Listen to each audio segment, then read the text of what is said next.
NBA Youngboy is now the most certified rapper of all time with 126 RIAA certified titles. This is more than Drake, Future, Jay-Z, Kendrick Lamar, and the previous record holder, Kanye West, who had 111 RIAA certified titles. Whether you want to believe it or not, NBA Youngboy is a certified legend by all hip hop standards. NBA Youngboy cannot fall off unless he decides to. He beat the feds, he beat death, he beat his ops, he beat his baby mamas, and even beat child support. You may wonder, how did NBA Youngboy even accomplish this? And I'm about to tell you. NBA Youngboy has had commercial and mainstream viability throughout his 10-year career. That can't be argued. He has had 4 albums sell 100,000 first week in his career. And any artist in any genre selling over 100,000 first week in their career is a big dog. That can't be debated. In 2019, AI Youngboy 2 sold 110,000 first week. In 2020, Top sold 126,000 first week.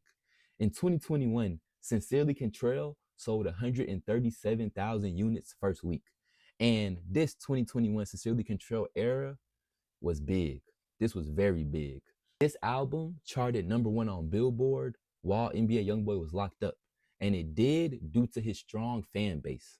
The YB Better movement was everywhere online. You saw this mugshot, edited, photoshopped, but with this mugshot, you saw YB Better in the comment section.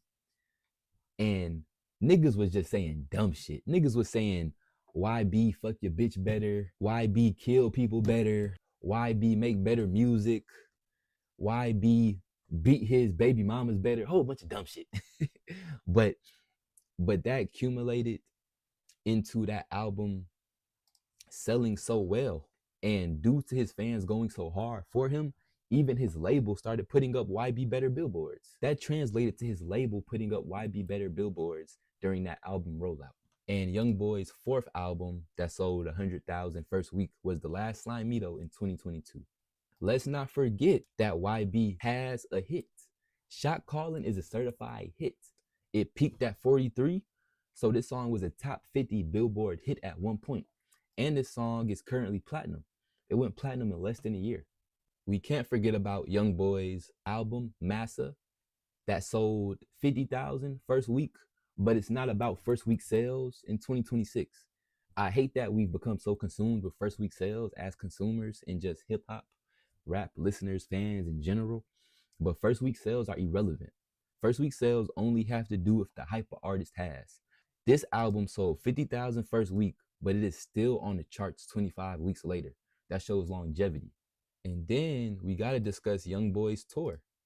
Youngboy Massa Tour in 2025 was the first headline tour he went on in his 10-year career. And this tour ended up making over $70 million from 500 tickets sold across 42 shows in the United States, making it become the top 10 highest grossing rap tour in US history. And I went to one of the concerts.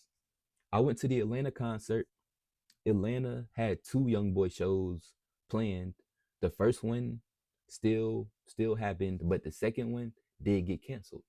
And at the show I went to, Youngboy did perform I Hate Youngboy at the end of the show. He performed it. That was probably my favorite concert of all time that I've been to. And I've seen 21 Savage, Offset, Destroy Lonely, Lil Uzi Vert, Ken Carson, No Cap. I've seen a lot of people. Travis Scott, I've seen all of them. And I can say when I went to see Youngboy at State Farm Arena for his Massa tour, that was the best show I ever went to. And clearly his diehard fan base showed, because it's one thing to stream a lot. It's another thing to get a lot of views on YouTube. Both of those can be manipulated, but you cannot manipulate putting people in seats for a tour. And along with Youngboy's diehard fan base, Youngboy knows he's playing a different game. He knows he's dropping much more quantity than quality. Youngboy knows this. But Youngboy still continues to drop multiple projects in a year. He still continues to drop 30-song albums. He still continues to flood music videos. Youngboy knows the game he's playing, and he knows that a label cannot truly determine a hit. A label can put money behind the hit and make it a hit, but that is not how songs organically become hits. Youngboy drops so much because he know his fans will choose the songs and make them hits, and then he knows what songs to push after that. But Youngboy is playing a different game, and he said himself he's playing a different game. And if you're a fan, you can look at this and see that he's playing a different game. He's not worried about numbers. He's never been worried about numbers. He drops when he feels like dropping. His fans eat it up.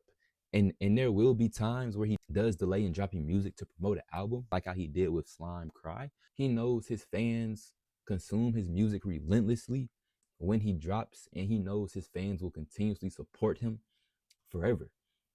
He's built a diehard fan base. As you can see, 15 million YouTube subscribers and over 18 billion YouTube views.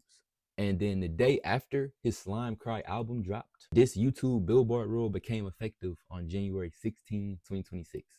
And this rule states that YouTube streams and views will no longer be factored into the Billboard Hot 100. No coincidence that this rule happened the day after Youngboy dropped his most recent album. Even with this rule, Youngboy is still sell 73,000 first week. This would be the highest he sold first week since 2022, showing me that his career is on an incline. And it shows me that Youngboy, even though he's already had a 10-year career, that he will have even more longevity, and he does have potential to sell 100K first week in his career again. He does have that potential. And along selling 70K first week, he's also to chart 4 more songs on the Billboard Hot 100, those being Bruce Wayne, Head Tap, Another Episode, and Antisocial.